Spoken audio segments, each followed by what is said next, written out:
Bueno, gracias y paz a vosotros nuevamente. Vamos a comenzar con la lección del programa panorámico de escatología. Hoy vamos a continuar hablando algo del anticristo, porque algo nos quedó la vez pasada, y después ya pasaríamos a otro tema dentro de la empresa escatológica. Pero vamos a comenzar con este gráfico que fue uno de los últimos que hice, para entender algo que ya hemos visto, pero verlo a nivel de gráfico siempre es mejor, pues hay más claridad. Según de Tesalonicenses 2, del 2 al 3, dice así: que no os dejéis mover fácilmente de vuestro modo de pensar, ni os conturbéis, ni por espíritu, ni por palabras, ni por carta como si fuera nuestra, en el sentido de que el día del Señor, ese es uno de los puntos que estamos resaltando, el día del Señor está cerca. El día del Señor, acá en el gráfico, como pueden ver, es abajo. El día del Señor, desde el punto de vista cronológico, comenzaría al mismo tiempo que la tribulación escatológica. Es más, a tal punto que a veces es usada como sinónimo. A veces el día del Señor es usado como sinónimo con la misma tribulación, ¿ya?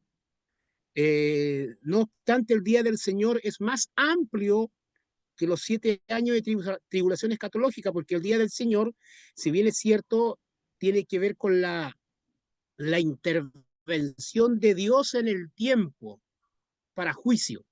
Eso es el día del Señor. Por ejemplo, en el Antiguo Testamento también se habla del día del Señor. Ya hubieron unos días del Señor desde el punto de vista histórico que se manifiestan en el pasado, pero también hay un día del Señor escatológico que se ha de manifestar en el futuro, y ese es el que está graficado acá. Y ese día del Señor tiene dos dimensiones: una dimensión de la ira de Jehová que cae sobre la tierra, pero también tiene un aspecto de bendición, que es cuando calza con el periodo del milenio, etcétera, etcétera.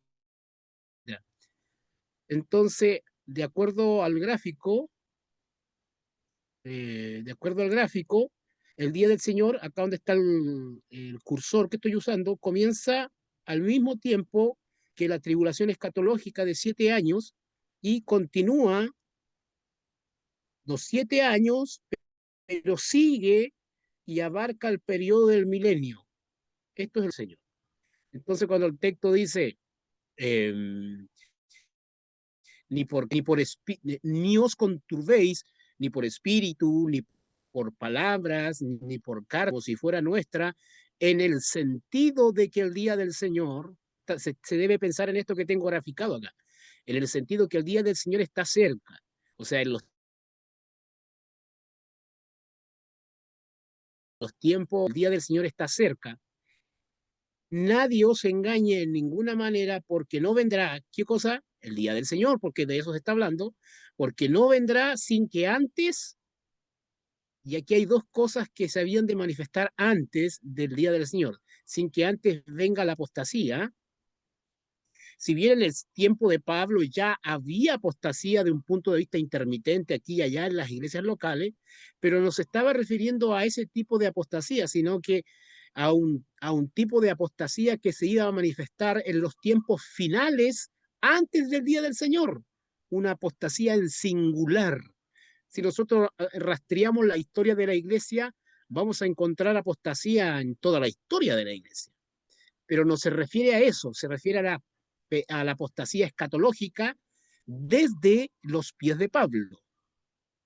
Entonces, el día del Señor no vendría sin que antes se manifieste ese gran avivamiento de apostasía. Es posible que nosotros ya estemos en ese tiempo. Es posible que la apostasía en el sentido escatológico ya haya comenzado. Eso es posible, pero se refiere a esto. Y se manifieste el hombre de pecado. Entonces, acá, de acuerdo al gráfico, por eso yo puse el término apostasía acá, ¿cierto? Y usted puede ver que podríamos pedagógicamente dividir ese gran movimiento de apostasía en la iglesia en dos tiempos. Primer tiempo antes de la iglesia, segundo tiempo, segundo tiempo entre el arrebatamiento y el inicio oficial de los 7 años. Es una sola apostasía, es un solo movimiento de apostasía, pero tiene un tiempo antes del arrebatamiento y un tiempo después de, pero antes del inicio del día del Señor, que calza con el inicio de los 7 años de la tribulación escatológica. Y cuando dice acá, y se manifieste el hombre de pecado. Acá obviamente se está refiriendo a, porque lo que da inicio a los 7 años de tribulación escatológica de manera formal es el pacto que el anticristo hace con Israel, el hombre de pecado, el anticristo. Y se supone que este anticristo, que es nuestro tema, ¿cierto? Se supone que, claro, aquí va a tener un aparecimiento formal al punto que ya va a concertar un pacto geopolítico con Israel. Pero eso no significa que recién ahí va a aparecer en la escena mundial, porque aquí hay un periodo donde él tiene que ya venir desarrollando su agenda de paz y seguridad. Entonces, es posible que acontezca el arrebatamiento y el anticristo aparezca de inmediato en las noticias, etcétera, etcétera, pero no necesariamente de inmediato los 7 años. Pero los 7 años comenzarán con este pacto geopolítico. Y como dije en otro lugar, este periodo indeterminado podríamos llamarlo periodo de paz y seguridad. Los 3 primeros años y medio de la tribulación podría llamarlo principio de dolores, y los últimos 3 y medio la angustia de Jacob. Ya. Entonces yo creo que este gráfico explica lo que quizás ya se había entendido, pero esto añade seguridad a la interpretación. No es que el anticristo, porque algunos toman este texto, hermanos, para decir que el anticristo se va a manifestar antes de la iglesia. Claro, porque eh, están pensando que dice en el sentido de que el día del Señor está cerca, nadie os engañe nadie os engañe en ninguna manera porque no vendrá. Ese no vendrá lo toman como la venida de Cristo, la segunda venida. Entonces dice, claro, sin que antes venga la apostasía y se manifieste el hombre de pecado. Están pensando ese vendrá acá, y dicen, claro, el anticristo viene antes, se manifiesta acá, etcétera, etcétera. Y peor cuando piensan que ese no vendrá se refiere al arrebatamiento. Ahí, cuando creen que ese no vendrá, que se refiere al arrebatamiento, claro, ponen la apostasía y la manifestación de... ¿Aló? ¿Me escuchan? Se me borró la proyección, el gráfico. Sí, sí se escucha, pero se borró el gráfico. Ah, no, ahí hay otro.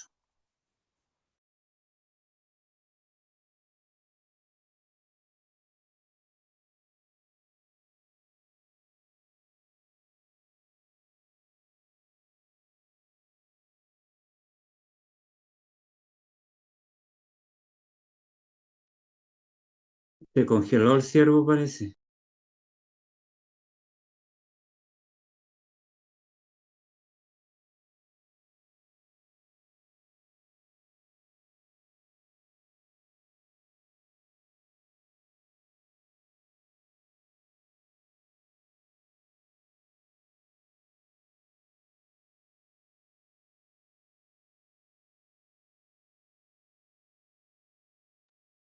Se desconectó. Está con problemas de internet, capaz. Sí.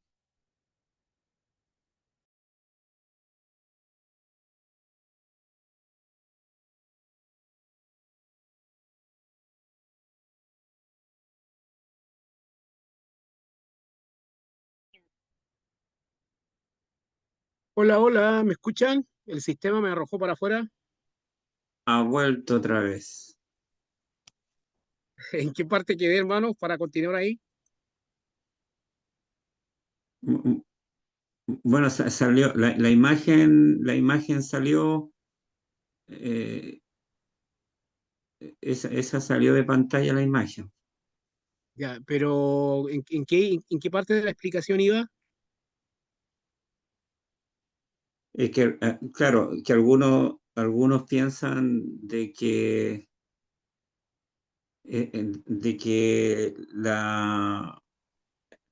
cuando se refiere al día del Señor y de la apostasía, ¿cierto? Que piensan que se está refiriendo ahí a la segunda venida o al arrebatamiento Ah, ya, perfecto. directamente. Se proyectó de nuevo la imagen, ¿cierto? Sí, sí, correcto. Ya. Yo les decía, saludo a los hermanos que se han conectado ahora. Yo les decía, Amén, hermanos, amén. yo les decía que a la luz de este versículo hay algunas personas que creen que la apostasía y la venida del anticristo se ha de manifestar antes del rapto. O sea, los post-tribulacionistas, por ejemplo, entre otros, basados en este texto, creen que la iglesia va a pasar por la tribulación y va a ver al anticristo. Me confirman si se está viendo bien porque acá me rebota la voz por si acaso.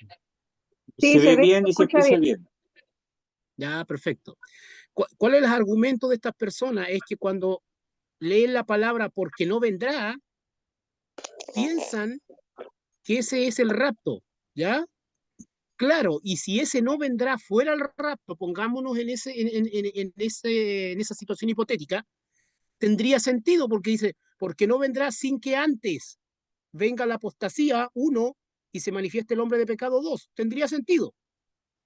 Si ese no vendrá es el rapto, tendrían razón, la iglesia vería al anticristo. ¿Me sigue? Pero a la luz del contexto, ese no vendrá no es el rapto, sino que ese no vendrá es el día del Señor, porque de eso se viene hablando. Ese es el argumento gramatical exegético de aquellos que creemos que la iglesia no verá al anticristo. La apostasía sí, la iglesia es posible que, mire, es posible que la iglesia sí experimente cierta dimensión de esa apostasía escatológica. Es posible, al menos en un primer momento, como lo vemos acá en el gráfico. ¿Me siguen? Ahora, es posible. Ahora, también es posible que esa apostasía recién se comience a manifestar una vez que la iglesia se fue. Entonces, usted tiene que ponerse en los dos escenarios. Es posible que la apostasía escatológica, la iglesia experimente algo de eso, es posible, pero también es posible que no. Puede ser que esa apostasía recién comience cuando la iglesia haya desaparecido. Pero Hermana eso, Freddy, no, adelante. una consulta. Lo que pasa es que em, yo creo que estamos todos de acuerdo en que hay apostasía ahora mismo. Quizá, claro, no va a ser. Correcto, Entonces, de alguna manera, en ese sentido nomás, yo creo que tienen un poco de razón, porque ya hay hartos que apostatan de la fe y que dan material todos los días actualmente. Son ministros de Dios y hacen todo en el nombre del Señor y son apóstatas, pues, o sea, nada que ver para dónde van. Entonces, a lo mejor, no sé, quizás esta apostasía es una cosa todavía más grave y en ese sentido no, pero de que ya empezó la claro, apostasía lleva ciertas décadas ya, ¿o no? claro. Sí, de hecho, eso yo explicaba al comienzo, me parece que todavía no se había conectado, así que lo voy a explicar de nuevo. Pero buena pregunta. Mire, apostasía ha existido siempre. Partamos de esa base, de los mismos inicios de la iglesia. O sea, en la misma iglesia que uno ve en las cartas paulinas, de hecho, gran parte de razón por qué Pablo escribía era por eso. De hecho, Pablo decía que después de su partida entrarían muchos, saldrían de la iglesia muchos falsos, en otras palabras, y entrarían otros falsos. O sea, desde ahí ya hay apostasía. Pero yo decía que esa apostasía se manifestaría de forma intermitente en la iglesia aquí y allá. ¿Me sigue? Tenemos muchos ejemplos en la historia, o sea, oiga, hay cualquier ejemplo en la historia. Si nos basáramos en la experiencia y no en la Biblia, podríamos decir que, oye, Freddy, déjate de joder, la apostasía ya comenzó hace rato. ¿Entiendes? Sin embargo, la pregunta que tenemos que hacernos es, esta apostasía que revela Pablo en 2 Tesalonicenses, aquí, es una apostasía escatológica en singular. ¿Me entiende? No niega la apostasía que hemos visto en la historia, pero esta, desde el momento que Pablo escribía, la veía en el futuro. No era una apostasía del presente, era una apostasía escatológica. Entonces, sin negar la apostasía que ya comenzó en el sentido histórico, pero aquí estamos hablando de una apostasía escatológica en singular, que de acuerdo a nuestro entendimiento de los gráficos que se basan en textos bíblicos, es posible que esa profecía escatológica que Pablo habló ya haya comenzado hace unas décadas, como dice la hermana, porque hoy vemos profecías en proporciones mundiales, o sea que hay una profecía en proporción mundial en cuanto a la iglesia.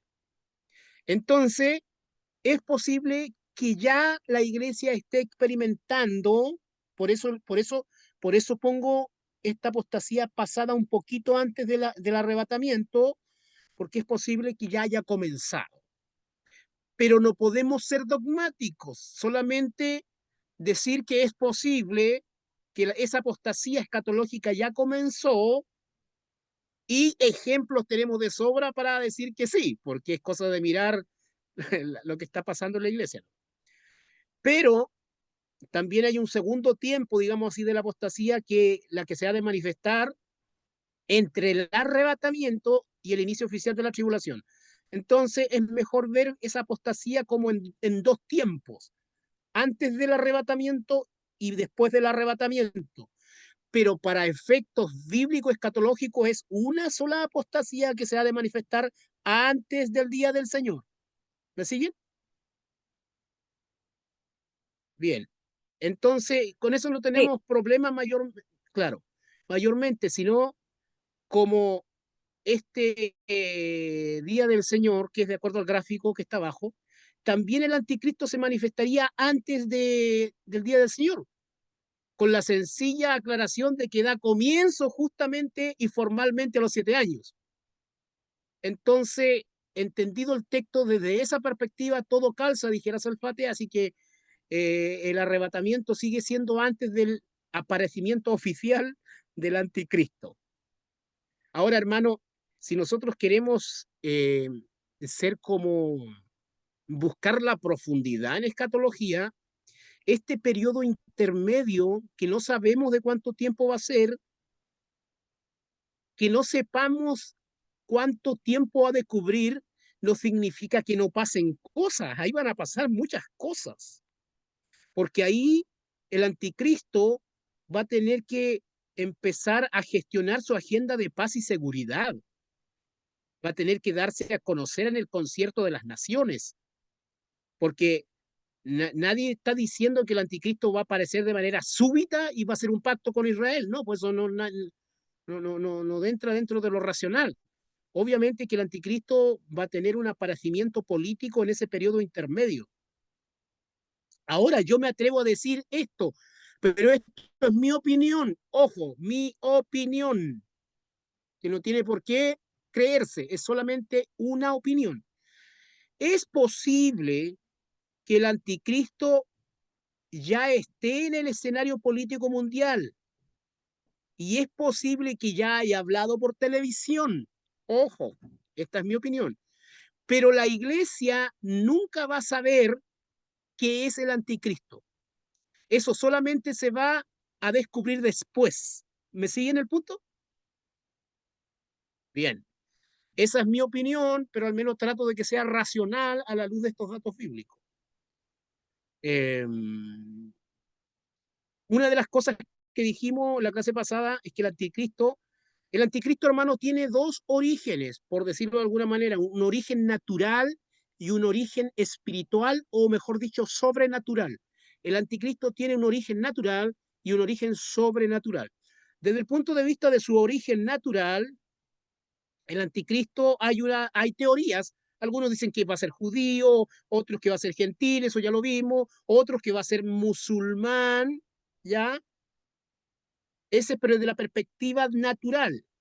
Y dijimos en la clase pasada que lo más probable es que sea gentil. De hecho, el gran consenso de la erudición está en esa postura. Hay un sector menor que dicen que puede ser judío, pero la gran mayoría, el consenso de la Academia Escatológica, Dallas y compañía, entre los seminarios Dallas y compañía, tanto hoy como históricamente, dicen que toda la evidencia apunta, que el peso de la evidencia está que el anticristo va a ser gentil, básicamente por tres razones, que ya lo vimos, solamente estoy poniendo introducción, desde el punto de vista tipológico, desde el punto de vista de las imágenes y desde el punto de vista de la naturaleza del tiempo de los gentiles. Esos son básicamente los tres argumentos que se esgrimen en conjunto para decir que el anticristo va a ser gentil. Y no solamente gentil, sino que se llega al punto de decir que el anticristo va a ser gentil y romano, porque va a venir del imperio revivido llamado Roma. De hecho, el anticristo va a gobernar durante los 3 primeros años y medio, hermano. En estos 3 primeros años y medio, hablemos algo del sistema político relacionado con la tribulación y el anticristo. Durante los 3 primeros años y medio, quienes van a gobernar en el mundo no va a ser el anticristo. Mire lo que dije. Durante los 3 primeros años y medio, quien va a gobernar el mundo son 10 reyes, que se representan 10 reinos. Y el anticristo va a estar a la cabeza, claro que sí. Pero independientemente que el anticristo sea el principal líder mundial en geopolítica, independientemente de que ya apareció en el escenario haciendo su pacto de paz con Israel, independientemente de eso, quienes van a gobernar van a ser estos 10 reyes, que algunos dicen que van a nacer de 10 naciones del antiguo imperio romano, y otros simplemente que el mundo se va a dividir en 10 reinos. Ojo, hay varias teorías también, pero más allá del punto correcto, el punto a creer es que van a haber 10 reinos y esos van a gobernar el mundo. Ese va a ser, se llama el grupo de los 10. El hermano, el doctor Mark Hitchcock le llama el grupo de los 10. Hoy tenemos el grupo de los 7, tenemos varios tipos de grupos que se manifiestan en economía, en política, pero en ese tiempo será el grupo de los 10. Y el anticristo va a estar montando, digamos, eso, o será el líder principal de esos 10. Pero ojo, van a haber 3 reinos que se le van a oponer al anticristo. Mire, si esto es interesante, hermano.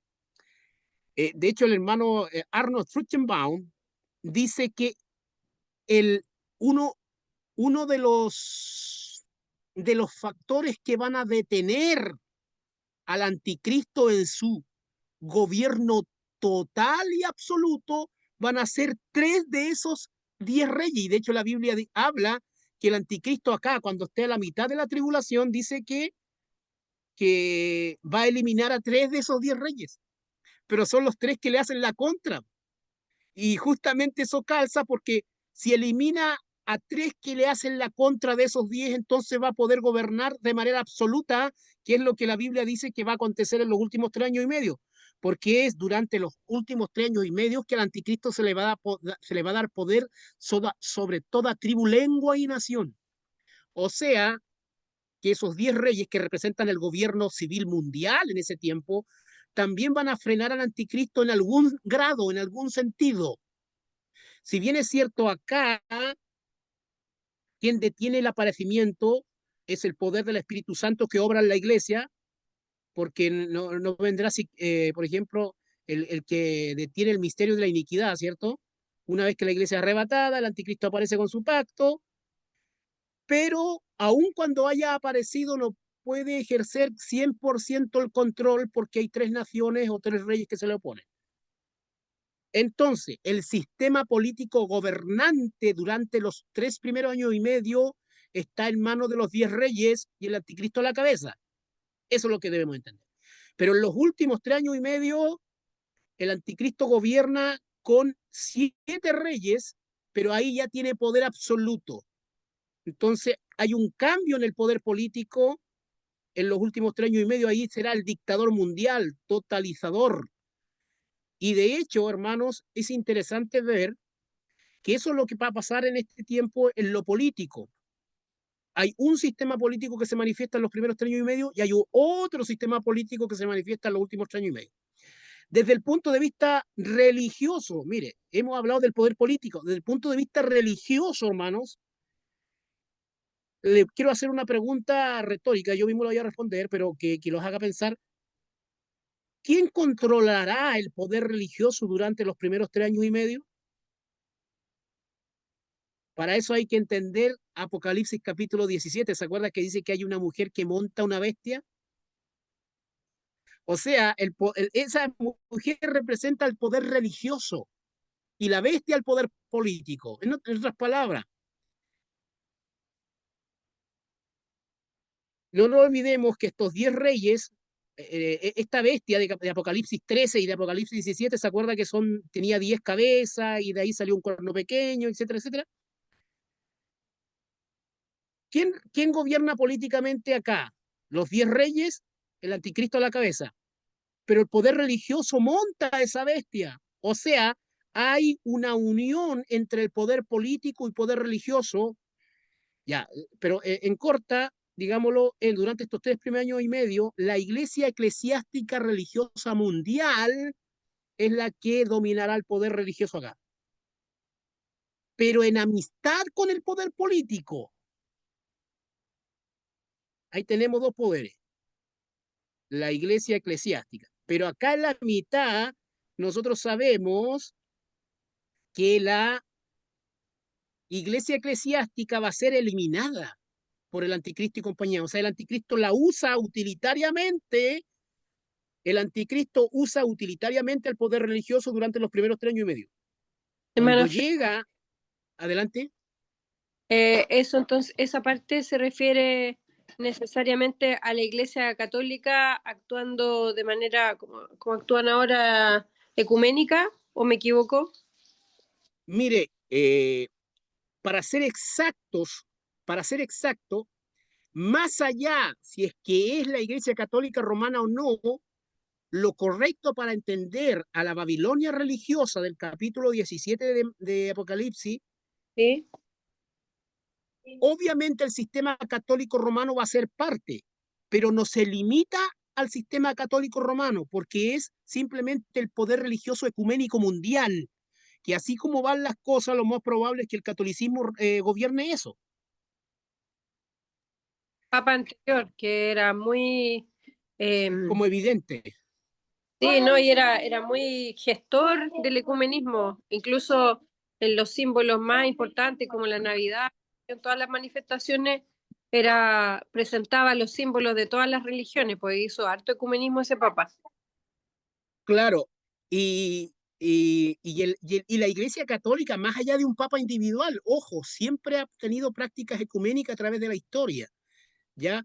Pero la Babilonia religiosa, hermanos, si bien es cierto, su corazón puede ser la Iglesia Católica Romana, pero va más allá de la Iglesia Católica Romana porque es la dimensión religiosa que siempre ha querido gobernar sobre los hombres.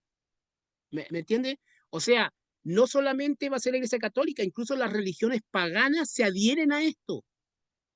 Es una mezcla incestuosa de religión, una mezcla pagana. ¿Me sigue?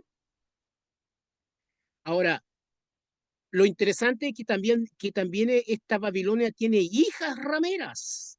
Y ahí se pone interesante la cosa. ¿Quiénes son esas hijas? Así que cuidado, hermano. A ver, mire, damos gracias a Dios por la reforma protestante. Damos gracias a Dios por todas las verdades que se rescataron ahí. No que se crearon, que se rescataron. Ojo, la reforma protestante no creó ninguna verdad. Las verdades son verdades de que ya vienen en la Biblia. La verdad siempre ha sido verdad. Pero sí se rescataron y en ese sentido agradecemos y Dios utilizó ese movimiento. Pero cuidado, porque la reforma protestante, asimismo como habló verdades, ha venido en decrecimiento desde ahí para acá. Ha entrado mucho paganismo, mucha teología liberal, mucha teología neortodoxa. hoy en día, hermanos, las iglesias que dicen representar la reforma les queda poco de la reforma. Entonces, cuidado, porque desde el tiempo de la reforma igual se creó un sinnúmero de movimientos que aparecieron en el mundo desde ese momento para acá. Eso significa que no idolatremos el movimiento de la reforma como algunos lo hacen. Porque cuidado, desde el punto de vista nominal y del punto de vista de la cáscara, pueden que muchas iglesias reformadas protestantes sean parte de las hijas de la ramera. Así que tengamos cuidado. Así que no defendamos movimientos, defendamos las verdades, pero no idolatremos movimientos en nuestro corazón. Ese es el punto. Porque, claro, porque puede ser que en el arrebatamiento de la iglesia, de hecho, muchos protestantes se van a quedar. Así que más que llamarse protestante y evangélico, lo importante es ser cristianos. El punto es que una vez que el arrebatamiento acontezca, lo que va a quedar acá abajo es la iglesia nominal. Las estructuras van a seguir funcionando, hermanos. La iglesia católica romana como estructura, como cáscara, va a seguir existiendo después del arrebatamiento. Muchos cristianos evangélicos que no creen en el arrebatamiento, quizás sigan funcionando como tales. Las iglesias locales sigan funcionando, quizás sigan habiendo predicaciones los domingos, ¿me sigues? Probablemente durante un tiempo van a seguir existiendo los estudios bíblicos también, etcétera, etcétera. Entonces, la iglesia, la verdadera iglesia es arrebatada, no la iglesia nominal. Entonces, la iglesia nominal, sea católica, sea protestante, va a quedar acá abajo y se va a unir en una unión mundial, y esa es la que tiene el control religioso durante los primeros 3 años y medio, y esa es la Babilonia eclesiástica del capítulo 17. Y esto se vuelve muy interesante. Entonces, uno puede analizar la tribulación o el obrar del anticristo desde el punto de vista religioso, desde el punto de vista político. Aquí en la mitad, el poder político elimina a la Babilonia eclesiástica. ¿Y qué es lo que exige el anticristo aquí en la mitad? Que todos le adoren. ¿Quién toma la batuta del poder religioso aquí? Es el falso profeta. El anticristo representa el poder político, el falso profeta representa el poder religioso. Y es el falso profeta que ejerce el poder religioso acá en estos últimos 3 años y medio. ¿Y cuál es la política religiosa del falso profeta? Adoren al anticristo, adoren a la otra bestia. Entonces, el poder político pasa de la Babilonia eclesiástica al falso profeta. Ahora, aquí también es una opinión. ¿Es posible que el falso profeta haya sido el líder de la iglesia religiosa?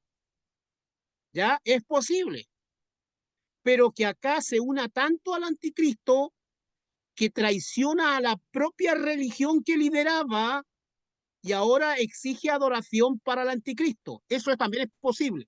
Desde ese punto de vista, es posible que el líder religioso de ese tiempo sea el falso profeta. Y todo indica, de acuerdo a la experiencia, que podría ser el papa de ese tiempo. Algunos dicen que el papa es el anticristo. No, el papa, si el papa ha de ser algo en el contexto de la tribulación, es el falso profeta, no el anticristo. Eso es posible, en mi opinión. Ya, pero de aquí en la mitad aparecen ya así con todo, tanto las dos bestias, lo que analizábamos en el capítulo 13 de Apocalipsis. Bien. Ahora el poder económico comercial. El poder económico comercial en los últimos 3 años y medio se manifiesta con la marca de la bestia, hermano. La marca de la bestia dice que el que no tiene la marca de la bestia no podrá comprar ni vender.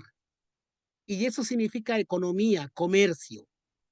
O sea que el anticristo el anticristo y particularmente el falso profeta, que es el que va a marcar, porque es el falso profeta que ha de llevar adelante la política pública de la marca, ¿ya? Porque la marca va a ser una política pública económica que va a causar que nadie pueda vender ni comprar si no tiene la marca de la bestia. Ahí tenemos al poder económico actuando en los últimos 3 años y medio. Pero el poder económico también va a actuar a través de la Babilonia comercial que la vemos en el capítulo 18 de Apocalipsis. Dicho eso, hermano, si usted alguna vez quiere dar un estudio de los 7 años de la tribulación escatológica, lo puede dar desde diferentes perspectivas. Por ejemplo, puede darlo desde la perspectiva de los 3 poderes o la triada del poder político, religioso y económico. Bien. Dicho eso,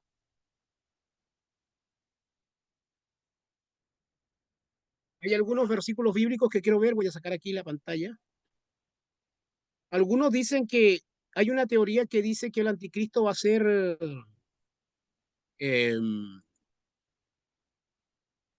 ¿cómo se llama? Va a ser Judas Iscariote. Eso vamos a terminar de ver. Judas Iscariote.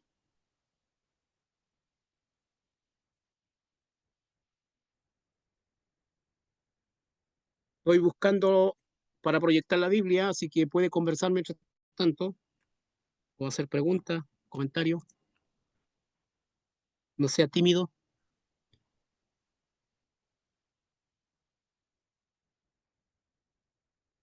No sean tímidos, hermano.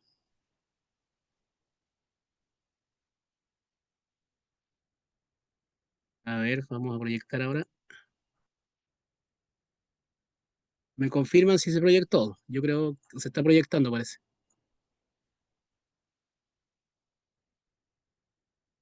Ya.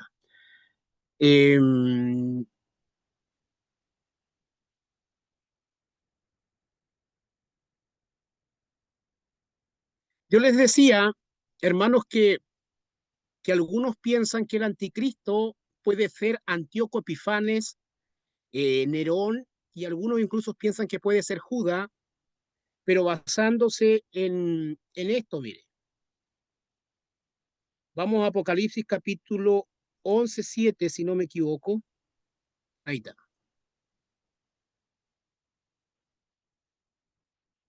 11:7 dice, cuando hayan acabado su testimonio, ahí se está refiriendo a los 2 testigos, dice, Apocalipsis 11:7, se está proyectando, ¿cierto? Lo confirman. Ya, bien. Dice, Sí, hermano. cuando hayan acabado su testimonio, la bestia que sube del abismo hará guerra contra ellos. El punto a analizar es aquí. La bestia que sube del abismo.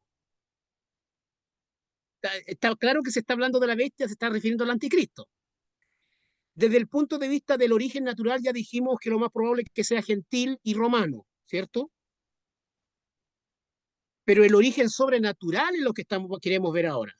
Y es ahí donde algunos dicen que Antíoco Epífanes, o Nerón, o Judas van a regresar como espíritu y en otras palabras, van a tomar el cuerpo del anticristo a la mitad de la tribulación para actuar en esos últimos 3 años y medio donde el anticristo se saca la máscara y se desata con todo. Ese es el punto. Yo no creo esas posturas, pero las vamos a analizar y vamos a ir dice ya, lo que es claro, que sí hay una bestia que sube del abismo, nosotros no negamos eso, ojo, eso es verdad. Pero el anticristo, no nos olvidemos que el anticristo, hermano, mire, vamos al 13, pasa algo con el anticristo.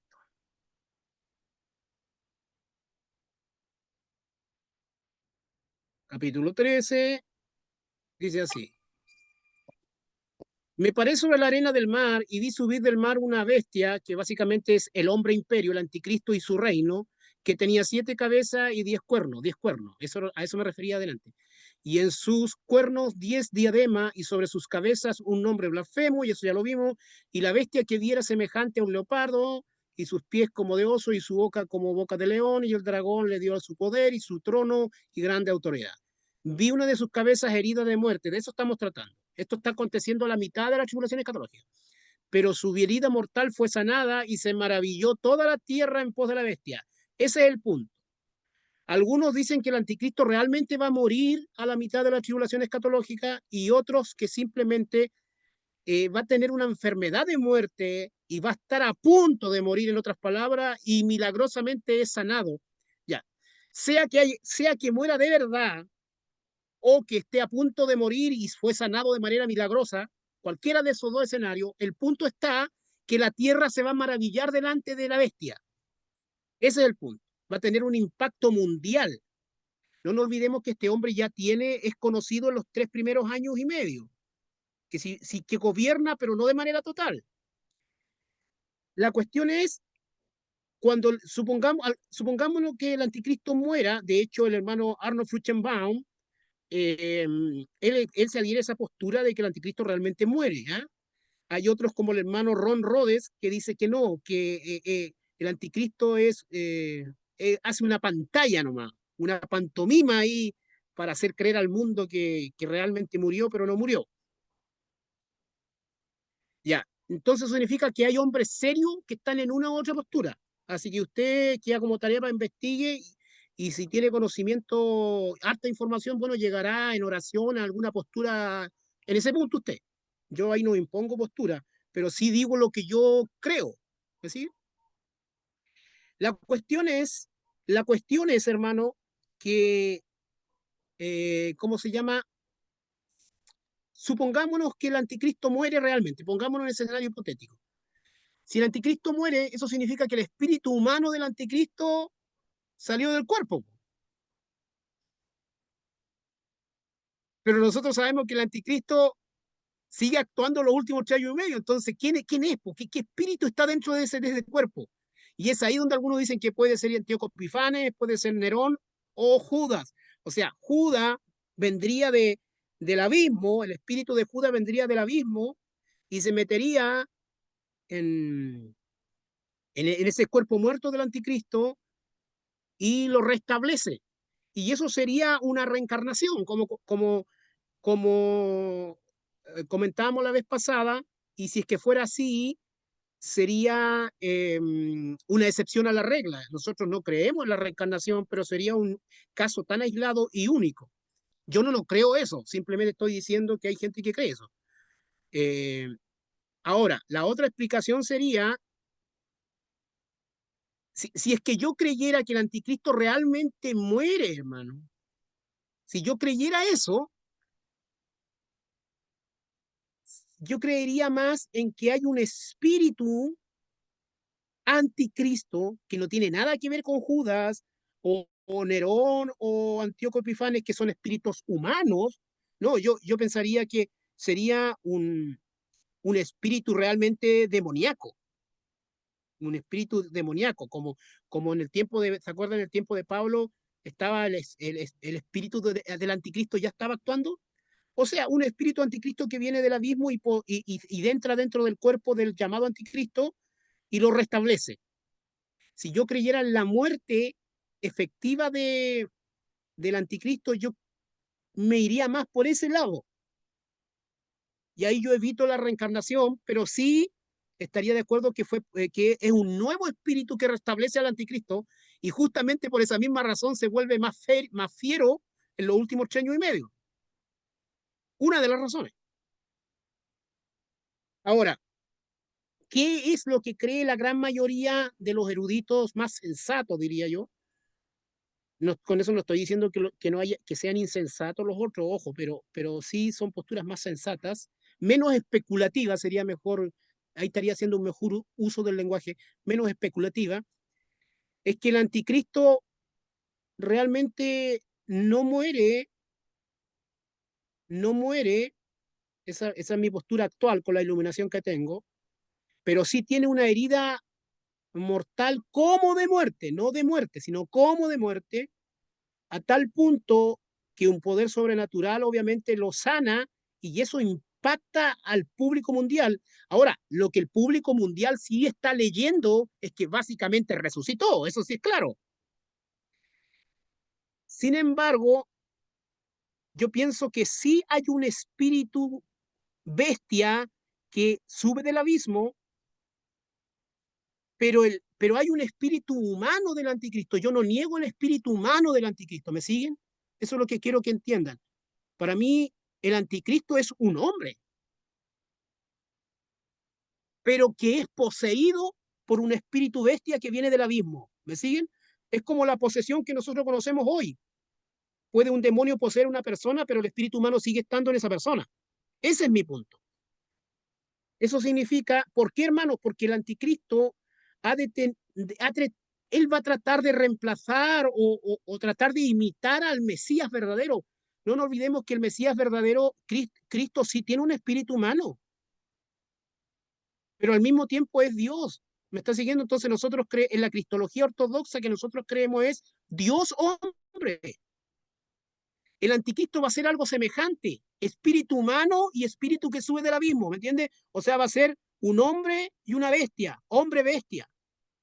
Sería el lenguaje pagano, sería igual un hombre Dios, solo que este espíritu es un Dios falso, pero sería un hombre Dios con D minúscula. ¿Me siguen? Eso para mí tiene más coherencia teológica, ¿ya? Eh, ya, sea una o sea la otra, el punto está que en los últimos 3 años y medio el anticristo va a ser 2.0. O sea, anticristo 2.0 en los últimos 3 años y medio, aparte que a los 3 años y medio no nos olvidemos que el gran dragón, el diablo, pelea con el arcángel Miguel y es arrojado a la tierra y viene con mucha rabia porque le queda poco tiempo y le da todo el poder y autoridad a la bestia. O sea, este anticristo va a estar energizado por el poder del diablo en los últimos 3 años y medio. Acaba de eliminar a tres gobiernos civiles que se le oponían, recibe la energización del diablo, más encima se le añade la bestia que sube del abismo y posee ese cuerpo, imagínense, 2.0. Esa es la idea. Ya, pero sin embargo, sigamos estudiando esto de qué es Judas. Eh, Acompáñeme a Juan 17. Vamos a Juan 17. Juan, son las 9 ya, pero como empezamos 10 minutitos tarde, me perdonarán. No sé si podemos seguir hasta las 9:10, ¿cierto? Ya, hermano.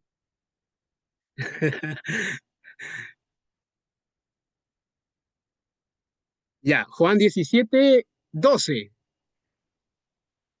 Dice así. Cuando estaba con ellos en el mundo, yo los guardaba en tu nombre. A los que me diste, yo los guardé. Y ninguno de ellos se perdió, sino el hijo de perdición. Para que la escritura se cumpliese, hermano. Los que creen que este anticristo va a ser Judas revivido o reencarnado, basándose en esta expresión, hijo de perdición. A Judas realmente ahí se le llama el hijo de perdición. Capture eso en su mente y volvamos a Segunda de Tesalonicenses 2:2, 2:3, si no me equivoco, dice, nadie os engañe en ninguna manera, porque no vendrá sin que antes venga la apostasía y se manifieste el hombre de pecado, el hijo de... Oh, es el mismo, dicen algunos, ve que es el mismo, pero es más especulativo porque pueden haber dos hijos de perdición. Judas puede ser un hijo de perdición y el anticristo un hijo de perdición. No hay ningún problema que puedan haber dos hijos de perdición. Mm. Entonces, claro, es una misma palabra, pero está en contextos distintos, entonces no tengo por qué necesariamente vincularlo. Pero esta teoría los vincula.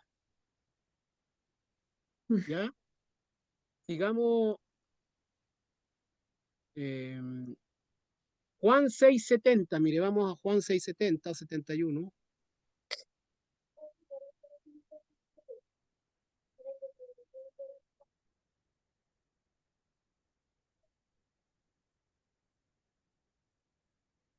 ¿Vieron, ¿Vieron el video que le envié? Le envié ese video, ¿no? Donde el Papa anda con un caballo blanco. el actual papa. No lo he visto. Allá, por ahí se lo voy a enviar. Hermano. El anticristo, o sea, le regalaron un caballo blanco al papa y el papa lo muestra ahí en su sede, digámoslo así. Y todos empezaron a decir, ve que es el anticristo, el primer jinete del caballo blanco, y empiezan a especular.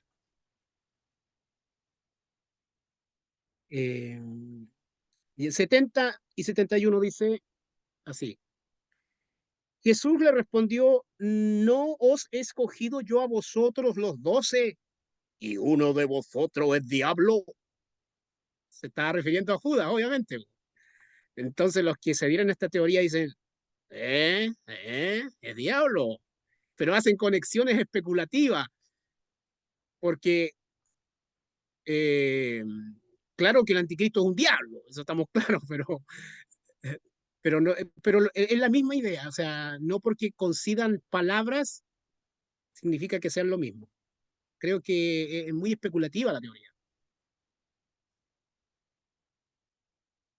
Y Apocalipsis 11:7, que ya lo leímos, dice, cuando haya acabado su testimonio, la bestia que sube del abismo hará guerra contra ellos y los vencerá y los matará. Obviamente esta teoría no se agota ahí, se vuelve súper especulativa, hermano. Así que yo aconsejaría estudiar la doctrina, la teoría, pero no adherirse en mi consejo, porque es muy especulativa en el tratamiento de los textos, y dos, porque en realidad ningún exegeta serio, diría yo, se adhiere a eso. Pero en el mundo popular, hermano, es una teoría muy popular. Nosotros a todo esto tenemos que aprender a distinguir entre una doctrina con fundamento exegético serio de una doctrina popular que es muy aceptada por el pueblo. La verdad no siempre es popular, puede ser que pocos la crean, pero nuestro criterio para determinar una u otra cosa debe ser la exégesis, el peso exegético, y no si muchos o pocos se adhieren a ella. A veces se da que hay una doctrina bíblica que también es popular, claro que sí, pero no siempre, no siempre. Eh, También les dejo como tarea que estudien toda la doctrina del ¿cómo se llama? De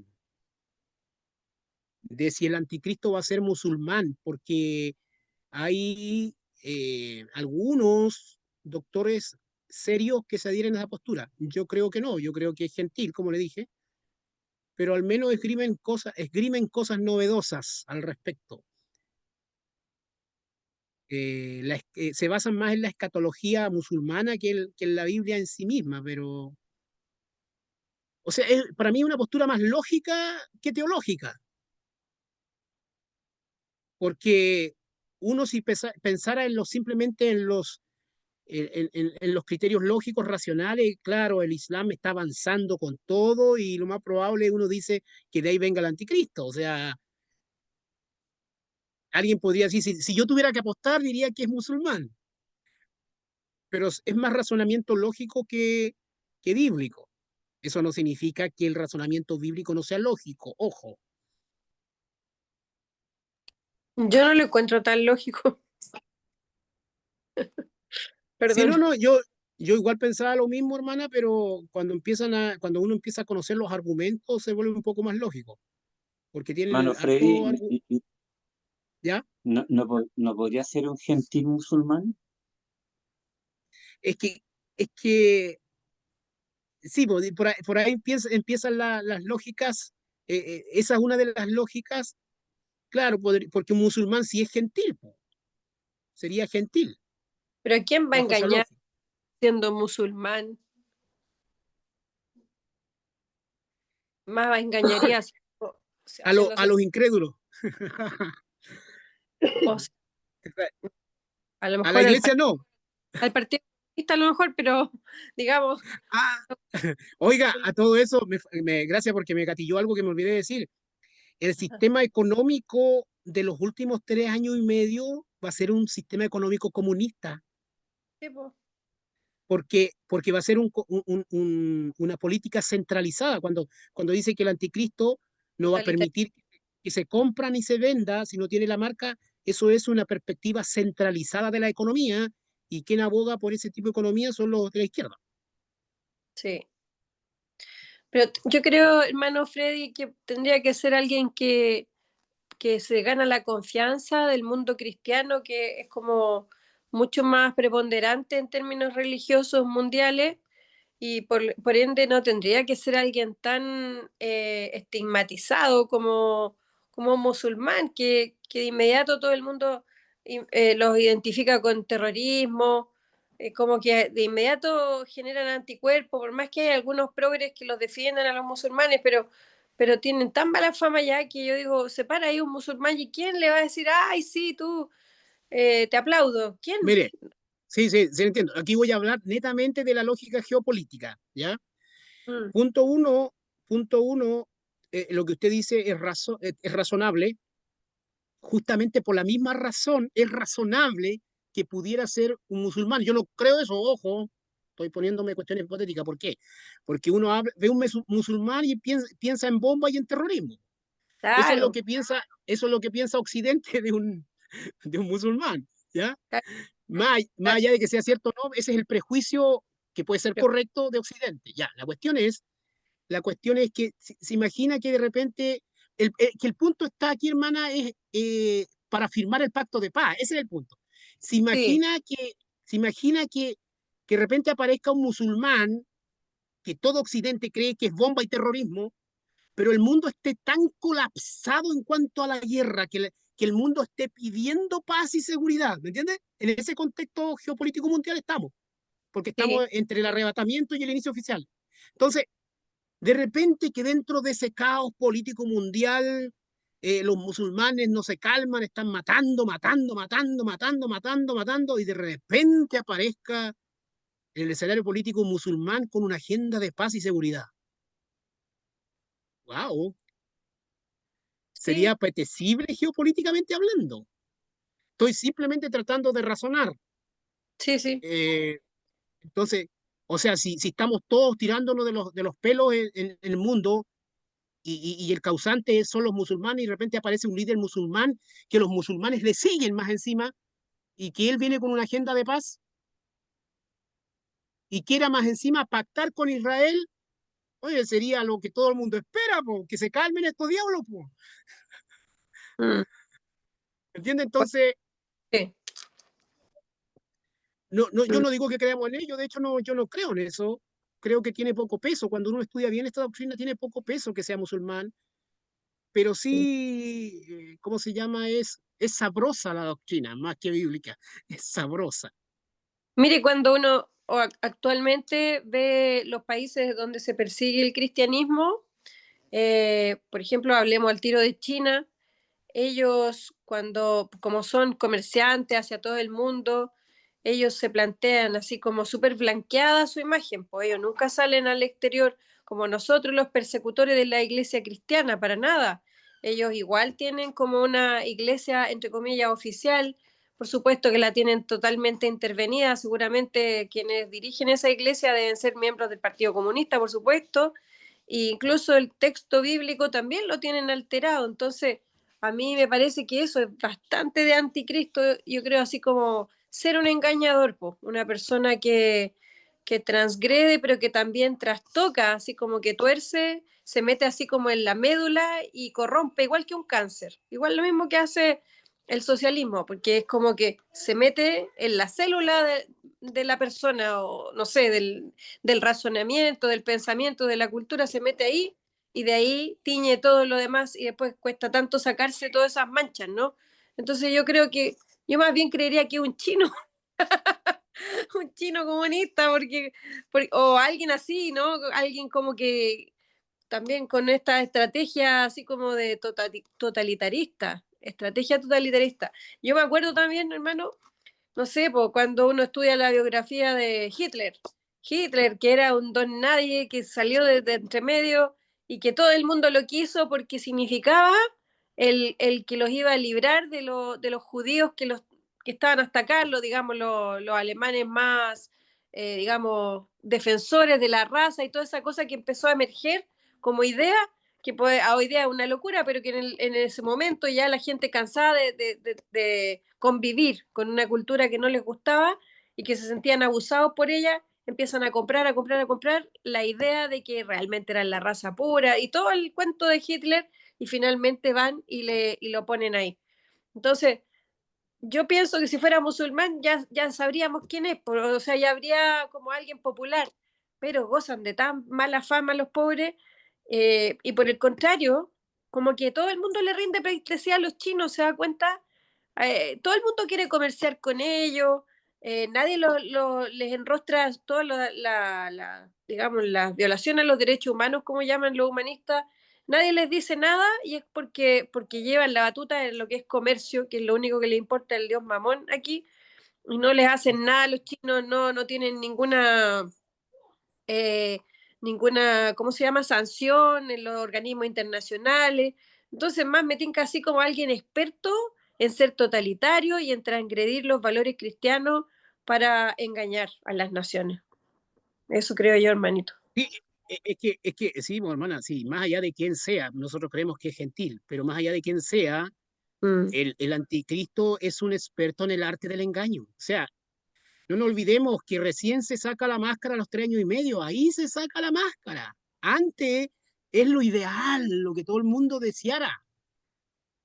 Sí. Pero, ¿por qué la gente le va a creer? Esa es la pregunta. De hecho, que Dios les envía un espíritu para que crean a la mentira. O sea, si el punto está, uno puede llegar a decir, Uno lo ve ahora por mano Freddy, cuando uno mira las mega iglesias, donde cuando abren la boca dicen cualquier cosa menos el evangelio, y uno ve y da pena, porque de verdad a mí me da mucha pena, porque tengo familiares en esa iglesia, eh, y que de verdad que creen todo eso, y son personas muchas veces que uno las mira así y dice, estos son hermanos piadosos, por qué no entienden que no tienen que estar acá?